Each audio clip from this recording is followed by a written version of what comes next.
Backstage থেকে বেরিয়ে এসেছে এক অভাবনীয় নীল নকশা। সব হিসেব উল্টে দিয়ে রাষ্ট্রপতির মসনদে কি বসতে যাচ্ছেন নোবেল বিজয়ী ডক্টর মোহাম্মদ ইউনূস? আর চালটি কি খুদ বিএনপি চেয়ারম্যান প্রধানমন্ত্রী তারেক রহমানের সবচেয়ে বড় মাস্টার স্ট্রোক? সাবেক রাষ্ট্রপতি শাহাবুদ্দিন চুপ্পুর সমস্ত অপকর্ম ফাঁস হয়ে যাচ্ছে, দৃশ্যপটে আসছে। চুপ্পুরে বলি, তুই যদি আর্টিকেলের 51 হিসাব করিস তাহলে ওই 51 তোর পিছন দিয়ে ভরে দিব। মাননীয় প্রধানমন্ত্রী, ইন্ডিয়াতে যদি আন্দোলন করাতে পারি, এখানে কিন্তু 1 মিনিটও লাগবে না আপনাকে ফেলাতে। 1 মিনিটও লাগবে না আপনাকে ফেলাতে। আরে আমরা বাংলাদেশ চালাতে পারবো না, বাংলাদেশের জামাতে ইসলাম এখন ইন্ডিয়া চালাচ্ছে, আলহামদুলিল্লাহ। মনে হচ্ছে নরেন্দ্র মোদীর পদত্যাগ করা ছাড়া কোনো উপায় নেই। ককরোচ জনতা পার্টির যে বিরামহীন আন্দোলন, এই আন্দোলনের তোরে দিশেহারা হয়ে গতকাল নরেন্দ্র মোদী তিনি লাইভে এসেছিলেন। সামাজিক যোগাযোগ মাধ্যমে এক লাইভে যখন তিনি আসলেন, তার চেহারায়, তার চোখে মুখে আমরা উদ্বিগ্নতার ছাপ স্পষ্টভাবে লক্ষ্য করেছি। সরকারি দলকে বলছি পরিষ্কার করে, যদি আওয়ামী লীগকে পুনর্বাসন করবার চেষ্টা করেন তাহলে আপনারা 17 বছরের রাজনৈতিক রোজা রাখার প্রস্তুতি নেন। আপনাদেরকে আবার রোজা রাখতে হবে, ক্ষমতার ইফতার আপনাদের মিলবে না। বাংলাদেশের রাষ্ট্রপতি শাহাবুদ্দিন চুপ্পু যে পদত্যাগ করেছে, এর ভিতরে কিন্তু কঠিন একটা গোমর রয়ে গিয়েছে, কঠিন একটা রহস্য রয়ে গিয়েছে। তা কি জানেন আপনারা? আচ্ছা, আপনাদেরকে একটু আমি খোলাসা করে দেই। শাহাবুদ্দিন সাহেব যে পদত্যাগ করেছে এবং পদত্যাগ করার কারণটা কি জানিয়েছে আপনারা তো সবাই জানেন, তাই না? কারণটা হলো সে অসুস্থ, তার একটা রোগ আছে। আচ্ছা, এটাই হলো মূল আসল রহস্য। দর্শক, আপনারা বলবেন যে কেন? আমি একটু বোঝানোর চেষ্টা করি, দেখেন তো হয় কিনা। উনি যদি সরাসরি এমনি বলতো যে আমি পদত্যাগ করবো, আমি থাকবো না এই রাস্তায়, বা আমি রাষ্ট্রপতি থাকবো না, আমাকে পদত্যাগ করে মানে সুযোগ করে দিন, আমি পদত্যাগ করে চলে যাব, তাইলে মানুষ অনেক ধরনের কথা বলতো বা অনেক প্রশ্ন করতো যে কেন পদত্যাগ করবে, কিসের জন্য পদত্যাগ করবে, হঠাৎ করে কেন পদত্যাগ করবে, আসল রহস্যটা কি। উনি একটা নাটক সাজাইলেন। কিছুদিন আগে উনি চলে গেলেন লন্ডনে। লন্ডনে গিয়ে উনি কি করলেন? চিকিৎসার কথা বলে গেলেন। ওখানে যাওয়ার পরে আমরা পরবর্তীতে শুনতে পাইলাম দেশের টাকা দিয়ে উনি ভালোই আমোদ ফুর্তি করে ঘুরে বেরিয়ে বাংলাদেশে আবার আসলেন। তো এতদিনে আবার ফাঁস হলো কি যে যতদিন লন্ডনে ছিল ততদিন শেখ হাসিনার সাথে গোপনে ফোনালাপ করেছে এবং বাংলাদেশের বর্তমান সরকারকে কিভাবে বিপদে ফেলা যায়, বিরোধী দলকে কিভাবে বিপদে ফেলা যায়, এগুলো নিয়ে একটা ছক মানে এঁকেছে। হ্যাঁ, এগুলো যখন ছক আঁকার পরে শেখ হাসিনা যখন বলে দিয়েছে আচ্ছা তুমি কি করো, বাংলাদেশে যাও, যে পদত্যাগ করো এবং অসুস্থতার কথা বলে, এবং পদত্যাগ করার পরে তুমি বলবে আবার তুমি বাইরে চলে আসবে শারীরিক চিকিৎসার জন্য। ঠিক সেটাই করছে, পদত্যাগ করছে, এখন চিকিৎসার জন্য বাইরে যাবে। দেখেন, সে পদত্যাগ করার পর যদি পালিয়ে যায় তাইলে কিন্তু ধরা পড়ে যাবে।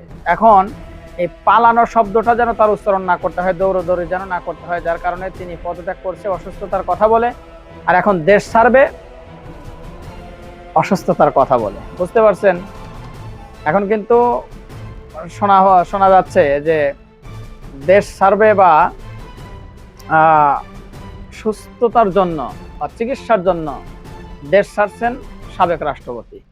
আসলে কি সুস্থতার জন্য, নাকি এই একটা সুতা দিয়া, এই একটা কৌশল অবলম্বন কাজে লাগিয়ে সে আসলে দেশ ছাড়বে?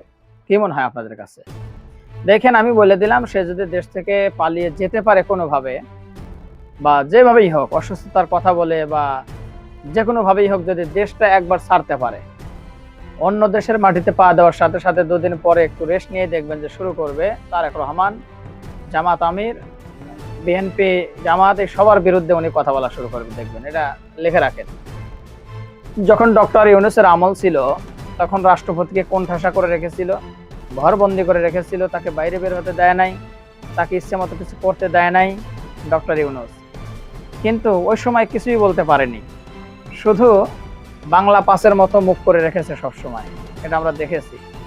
যখন তারেক রহমানের সরকার প্রধানমন্ত্রীর দায়িত্ব পেল, তারপরেই কিন্তু এই কথাগুলো ঠাস ঠাস করে বলা শুরু করলো যে ডক্টর ইউনূস আমাকে বিচি চাপ দিয়ে ধরে রেখেছিল, কোনোভাবে আমাকে লাড়াচাড়া করতে দেয়নি।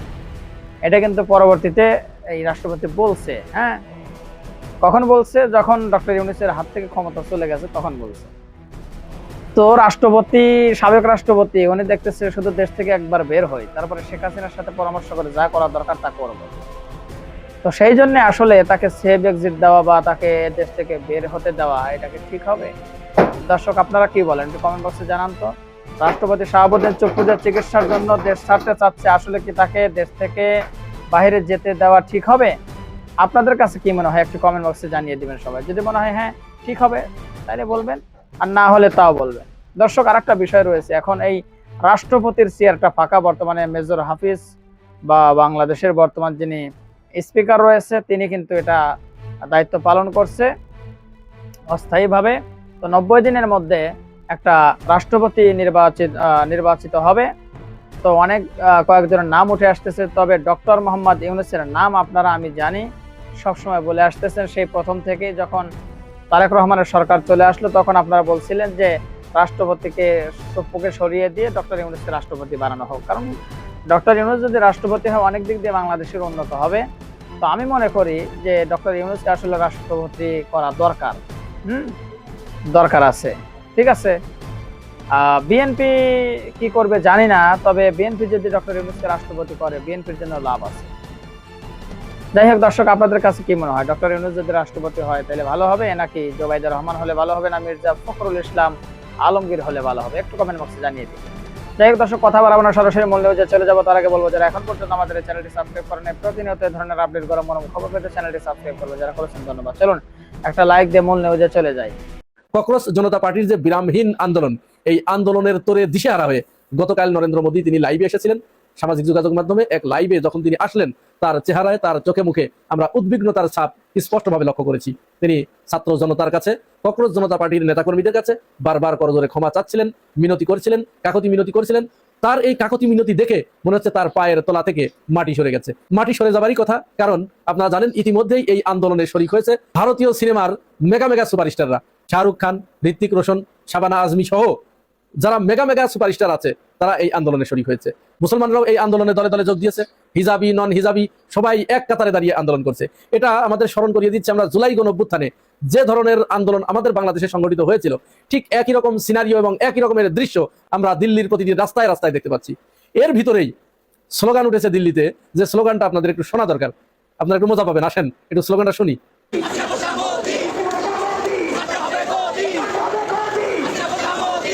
অর্থাৎ শেখ হাসিনা বাংলাদেশে থাকতে এই নরেন্দ্র মোদী সরকার বাংলাদেশের জনগণের সাথে যে ধরনের প্রতারণামূলক আচরণ করেছে, যে ধরনের অসভ্যতা বর্বরতামূলক আচরণ করেছে, এর প্রতিবাদে বাংলাদেশের 18 কোটি জনগণের প্রায় 90% ভারতের বিপক্ষে চলে গেছে শুধু তাদের এই ভুল নীতির কারণে, তাদের এই ভুল সিদ্ধান্তের কারণে। আওয়ামী লীগের সমস্ত নেতাগুলো ওইখানে আশ্রয় নিয়েছে, দাগি সন্ত্রাসীগুলো, চিহ্নিত সন্ত্রাসীগুলো সব ভারতে আশ্রয় নিয়েছে, যার কারণে এই কুপা ভারতেও লেগেছে। বাংলাদেশের মানুষ বারবার একটা কথা বলে, শেখ হাসিনা হচ্ছে একটা কুপা, এই কুপা যেখানে যাবে সেখানে এই ধরনের ঘটনা ঘটবে। তাহলে সে কিন্তু এই আন্দোলন এখান থেকে সাথে করে নিয়ে গেছে দিল্লিতে। শেখ হাসিনাকে আশ্রয় দিয়েছে যে নরেন্দ্র মোদী, সেই নরেন্দ্র মোদীর গদি এখন তরতর করে কাঁপছে। সেই ক্ষমতায় থাকতে পারবে কিনা আমাদের জানা নেই। এই আন্দোলন দমাতে গিয়ে নরেন্দ্র মোদী সরকার, বিজেপি সরকার ঠিক বাংলাদেশের শেখ হাসিনা যেরকম ছাত্র জনতার উপরে সীমাহীন নির্যাতন চালিয়েছিল, শিশু, বৃদ্ধ, যুবক, কিশোর এদেরকে নির্বিচারে পরপারে পাঠিয়ে দিয়েছিল, আয়না ঘরে ঢুকিয়ে গুম করে অসংখ্য নির্যাতনের মাধ্যমে তাদের কণ্ঠ স্তব্ধ করতে চেয়েছিল, নরেন্দ্র মোদী ঠিক একই কাজ করছে, একই পথ বেছে নিয়েছে।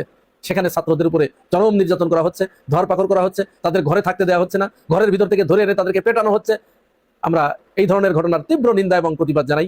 যাই হোক, দিল্লির দিকে আমাদের নজর আছে, তারা কি করছে, কোন দিকে তাদের পরিস্থিতি গড়াচ্ছে, এটা আমরা অবজারভেশন করছি। এখন আসলে আমরা বাংলাদেশের আরেকটি খবর নিয়ে একটু বিশ্লেষণ করার চেষ্টা করি।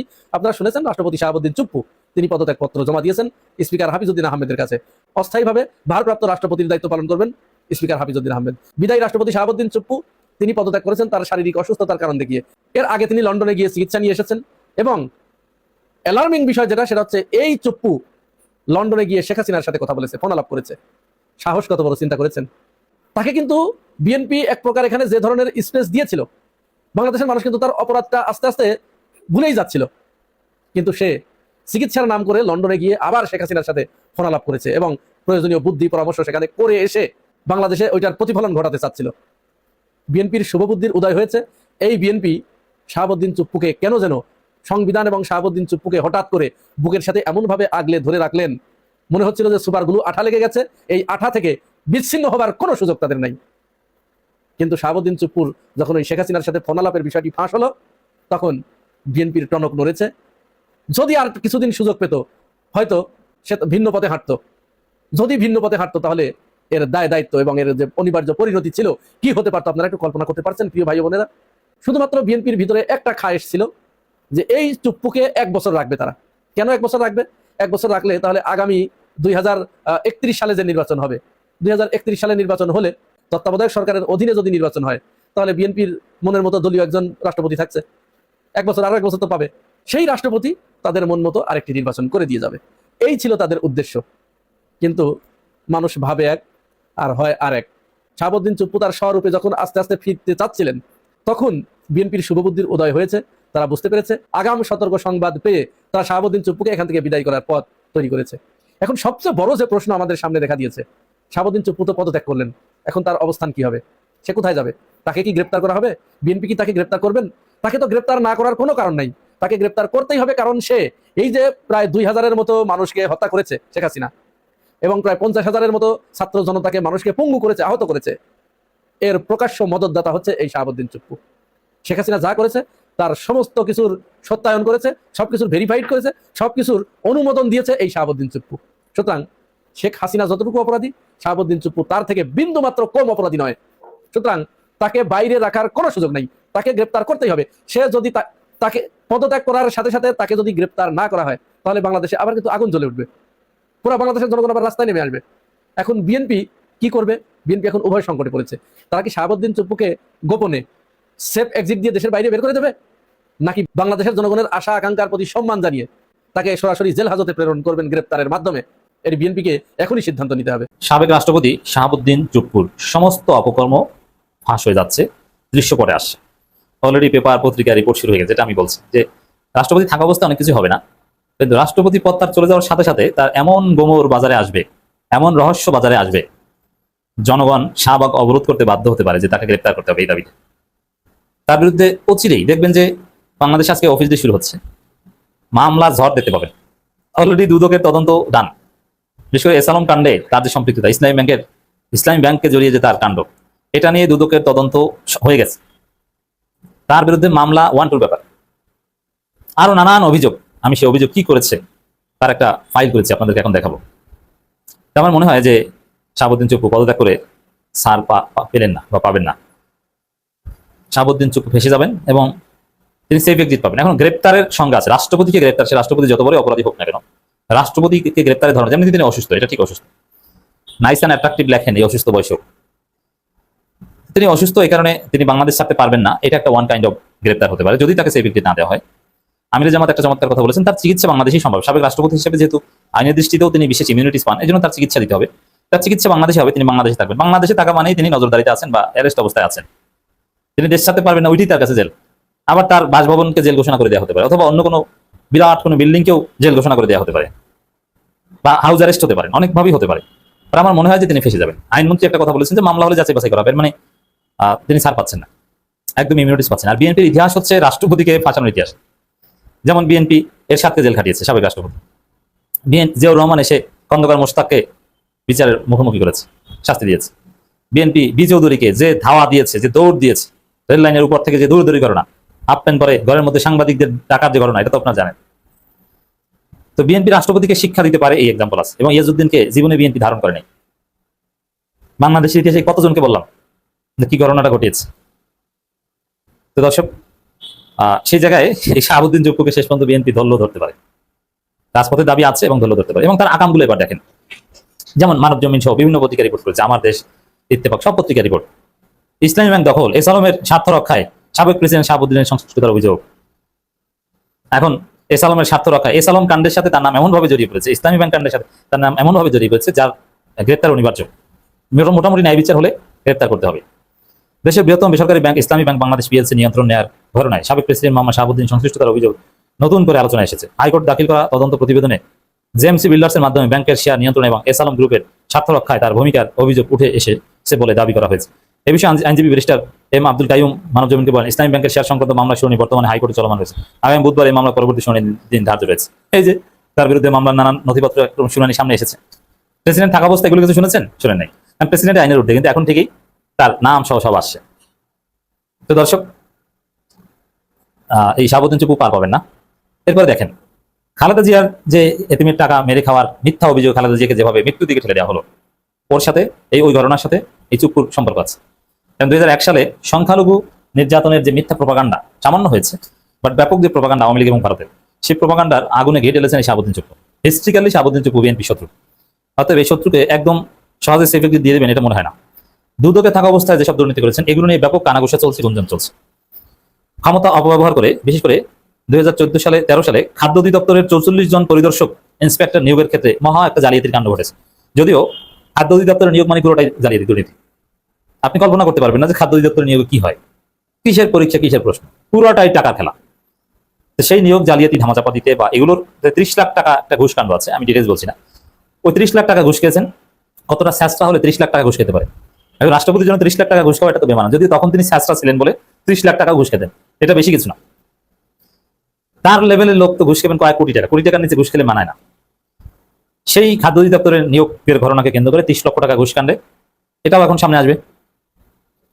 তো দর্শক, এবং সবচেয়ে বেশি অভিযোগ দুদক কমিশনার হিসেবে তার ক্ষমতার অপব্যবহারের অভিযোগ। অনেক লোকের বিরুদ্ধে শোকজ করতেন, তাকে দুদকের তলব করতেন, তারপরে টাকা দিলে তাকে ক্লিন সার্টিফিকেট দিয়ে দেন। এটা শাহাবুদ্দিন চুপ্পু করতেন, এবং শেখ হাসিনা শেখ রেহানার কাছে লোক ছিল, এটা তারা করতে পারতেন। তো দর্শক, পদ্মা সেতু দুর্নীতি তদন্ত যে কমিটি গঠন করা হয়েছিল সেই তদন্তে গুরুত্বপূর্ণ ভূমিকা ছিলেন এই শাহাবুদ্দিন চুপ্পু। এবং 2012 সালে দুদকের 7 জনের বিরুদ্ধে মামলা হলো। 2014 সালে চূড়ান্ত প্রতিবেদন দেওয়ার মাধ্যমে মামলাটি কার্যক্রম শেষ হয়। দুদকের পক্ষ থেকে দাবি করা হয়েছিল যে অভিযোগের পক্ষে প্রমাণ পাওয়া যায়। এর মানে পদ্মা সেতু দুর্নীতি তদন্ত ধামাচাপা দিয়েছিল কে? এর উত্তর হচ্ছে এই শাহাবুদ্দিন চুপ্পু। কত বড় বাটপার এবং ক্ষমতার কিভাবে অপব্যবহার করেছিল। পদ্মা সেতু দুর্নীতি কাণ্ড ধামাচাপা দিয়েছে, কিছুই হয়নি। বেসিক ব্যাংক কেলেঙ্কারি সাথে জড়িত প্রভাবশালীদের রক্ষার ক্ষেত্রে এরকম তদন্তে তিনি দায়মুক্তি দিয়ে দেন। আসলে যারা কালপিট ছিল তারা কিছু না। বিশেষ করে 2023 সালে দুদকের 59টি মামলার মধ্যে 58টির অভিযোগপত্রে আব্দুল হাই বাচ্চুকে আসামি করা হয়। সংশ্লিষ্ট তদন্ত কর্মকর্তা পরে আদালতকে জানান তৎকালীন ঊর্ধ্বতন কর্তৃপক্ষের চাপের কারণে পরিচালনা পর্ষদের সদস্যদের আগে আসামি করা সম্ভব হয়নি। কার চাপের কারণে? কার কারণে? আব্দুল হাই বাচ্চুকে কে বাঁচিয়েছিল একটা পর্যায় পর্যন্ত? এই শাহাবুদ্দিন চুপ্পু। এসালাম গ্রুপের যে সাথে তার যে সংশ্লিষ্টতা কাণ্ড, এটা তো জানেন। এবং 2024 সালের নির্বাচনের যে আমির নির্বাচন, এই নির্বাচনে রাষ্ট্রপতি হিসেবে তার যে ভূমিকা, এটা বাংলাদেশ একটা ভোট চুরি চাইতে বড় কোনো চুরি নেই। জনগণের আমানতকে এভাবে খেয়ে দেয়া, সেটাকে নিয়ে যদি বিচারের আওতায় আনা হয়, তৎকালীন সিসি অনেকেই ধরা খেয়েছে, সেক্ষেত্রে শাহাবুদ্দিন চুপ্পু এই দায়ে অভিযুক্ত হন। 24-এর গণঅভ্যুত্থান নিয়েও তিনি অভিযুক্ত হন। ঠিক 36 দিনেই শেখ হাসিনার পতন হয়েছিল, এবং সেটা ছিল জুলাই মাস। সেই আন্দোলন কিন্তু একটা ইন্ডিয়াতেও শুরু হয়েছে, এবং আজকে সেটার বয়স হলো 36 দিন। এবং এই 36 দিনে মোটামুটি একটা সমস্যার পথে চলে গেছে ভারত সরকার, তার মানে নরেন্দ্র মোদী। অত্যন্ত পাকা খেলোয়াড় ভাই এই নরেন্দ্র মোদী। মানে হাসিনা যেটা পারে নাই এটা সে পারছে। হাসিনা কি পারে নাই? হাসিনা যে আন্দোলনটা হয়েছিল এটা নিয়ে কিন্তু এত কসলাইবার তার দরকার ছিল না। সে কিন্তু গুলি করবার কোনো প্রয়োজন ছিল না ছাত্রদের উপরে, এইভাবে মানুষ হত্যা করবার কোনো প্রয়োজন ছিল না। দেখেন, সেম আন্দোলন শুরু করছে ছাত্ররা ভারতে।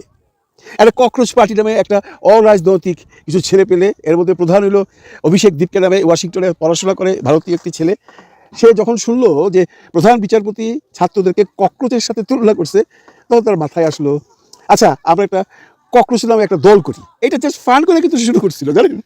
সে ফেসবুকে একটা গ্রুপ করলো ককরোচ পার্টি, এবং ওখানে মেম্বারশিপ দেওয়ার জন্য সবাইকে বললো আপনারা সবাই মেম্বার হন, আমরা ভারতীয় ককরোচ পার্টি করব।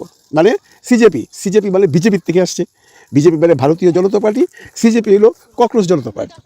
তো এইটাতে মেম্বার হইতে হলে আপনাকে আপনি কি করেন, কি বৃত্তান্ত, কোথায় পড়াশোনা করেন, আপনার ভবিষ্যৎ প্ল্যানিং কি, এইগুলা লিখতে হবে। বিশ্বাস করবেন, প্রথম কয়েকদিনের মধ্যেই 50,000 তার ফলোয়ার হয়ে গেল ইনস্টাগ্রামে এবং ফেসবুকে। তারপরে সেটা আস্তে আস্তে 22 কোটির দিকে চলে গেল। মানে ইয়াং ছেলের একটা মজা পেয়ে গেল। সেই ককরোচ পার্টি এই আন্দোলনে নেতৃত্ব দিল।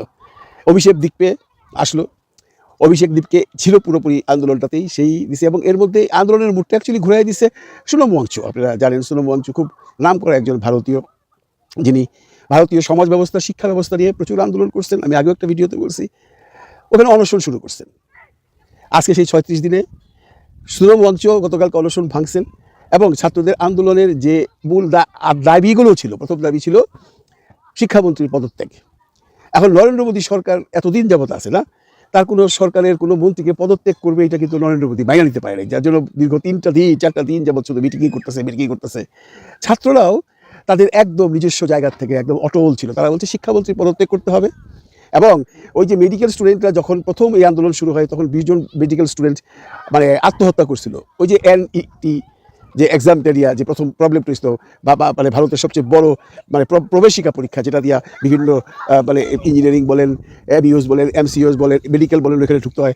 এটা যখন ফাঁস হয়ে গেছিলো তখন মেডিকেলের 20 জন স্টুডেন্ট কিন্তু আত্মহত্যা করছিল। তারা বলছে ওই 20 জন স্টুডেন্টকে 1 কোটি টাকা করে কম্পেনসেশন দিতে হবে, এরকম 3টা দাবি। এবং যাদেরকে এই আন্দোলনে অ্যারেস্ট করা হয়েছে বা মামলা হয়েছে তাদেরকে সসম্মানে ছাড়তে হবে এবং যাদেরকে আঘাত করা হয়েছে তাদের ক্ষতিপূরণ দিতে হবে।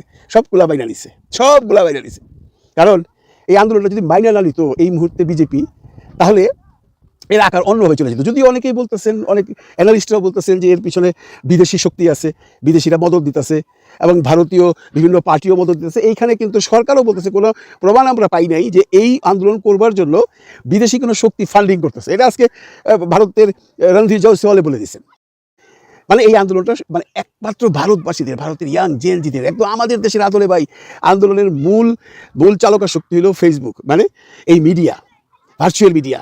আর চালকা শক্তির মূল সৈনিক হলো এই জেনজি। আপনারা দেখছেন কিভাবে ওরা দিনের পর দিন রাতের পর রাত অনশন করে আন্দোলন করে একই জায়গায় রইয়া সুশৃঙ্খলভাবে আন্দোলন করতেছিল। পুলিশ কি করছে? পুলিশও কিন্তু বাধা দিছে। পুলিশের উপরে যখন চড়াও হয়েছে, আপনারা অনেক ভিডিও দেখছেন, পুলিশরা নিজেরা ব্যারিকেড নিয়ে পড়ে রয়েছে, ছাত্ররা মারতেছে। পুলিশ কিন্তু বাংলাদেশের মতো এরকম উগ্র হয় নাই, ওইখানে কিন্তু মিলিটারি নামায় নাই।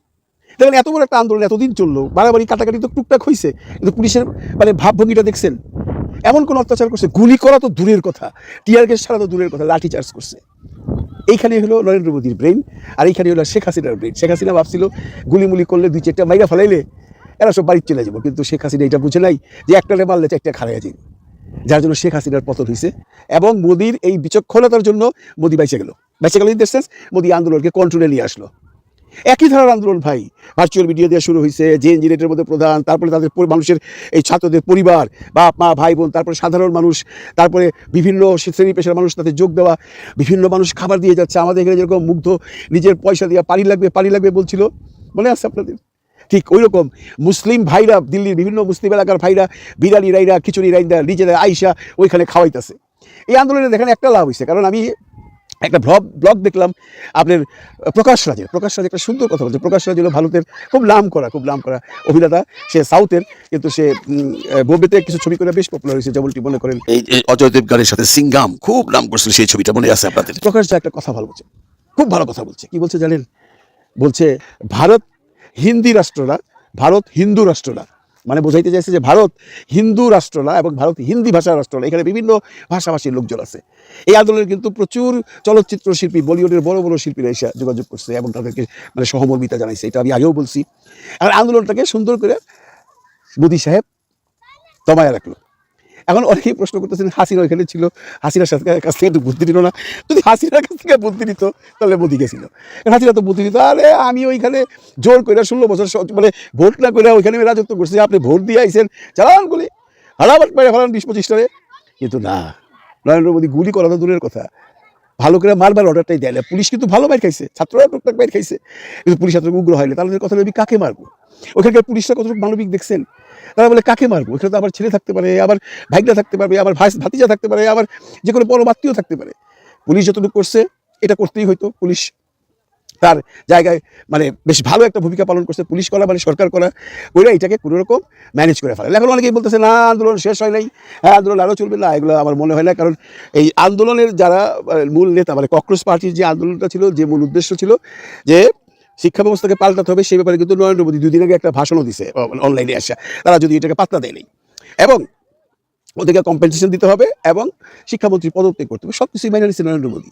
কিন্তু আমাদের হাসিনা ম্যাডাম কিন্তু কিছুই মানছিল না। দেখেন এই আন্দোলনটা যখন শুরু হয়েছিল বাংলাদেশে, এই এখনকার যে অবস্থা ভারতে, এটা তো আমাদের এখানে অনেকদিন চলছে, কিন্তু আমাদের এখানে কিন্তু রীতিমতো মানুষ হত্যা করা হয়েছে। শেখ হাসিনা কিন্তু ছাত্রদের সাথে প্রথম থেকে বসতে চায় নাই, কিন্তু নরেন্দ্র মোদীর সরকার কিন্তু প্রথম দিন থেকে বলতেছে তোমরা আসো বসো, ছাত্ররা বসতে চায় নাই। এবং ছাত্ররা বলে দিচ্ছে আমরা কোনো ছোট লেভেলে কারোর সাথে বসবো না। বসছে, এটা সমঝোতায় আসছে। এই যে মিলটা দুইটা দেশের আন্দোলনের মধ্যে, এই মিলটাকে আপনি কিভাবে দেখবেন বলেন? সব কিছুর মধ্যে মিল আছে। যেভাবে মানুষ মানুষকে খাওয়া দিচ্ছে, তারপরে অনলাইনে যেভাবে মানুষকে ডাইকে আনতেছে, মানুষ যেভাবে স্বতঃস্ফূর্তভাবে এসে আন্দোলন করতেছে, সব কিছু বাংলাদেশের মতো। আর এটাকে বলাই যেতে পারে দিল্লি কা আন্দোলন বাংলাদেশ স্টাইল মে হওয়া হয়। হ্যাঁ, শ্রীলঙ্কার সাথে কিন্তু এতটুকু মিল নাই, কিন্তু দিল্লির আন্দোলনের সাথে বাংলাদেশের আন্দোলনের 100% মিল আছে। শুধু মিলটা হইল না শেষ পর্যন্ত। বড় মিলটা হলো 36 দিনের সমাধান। এখানেও 36 দিনে হয়েছে, ওইখানেও 36 দিনে হয়েছে। ওইখানে 36 দিনে হয়েছে সরকারের পতন ঘটে, এখানে 36 দিন হয়েছে সরকার তাদের সব কিছু বাইনা নিছে। দর্শক, আশা করি পুরো ভিডিওটি আপনারা দেখেছেন, এবার অবশ্যই আপনাদের মূল্যবান মতামতটা জানিয়ে দিন, পারলে ভিডিওটি শেয়ার করে সবার দেখার সুযোগ করে দিন। আর আমাদের এই চ্যানেলে নতুন হলে সাবস্ক্রাইব করুন, যারা ইতিমধ্যে সাবস্ক্রাইব করেছেন সবাইকে ধন্যবাদ।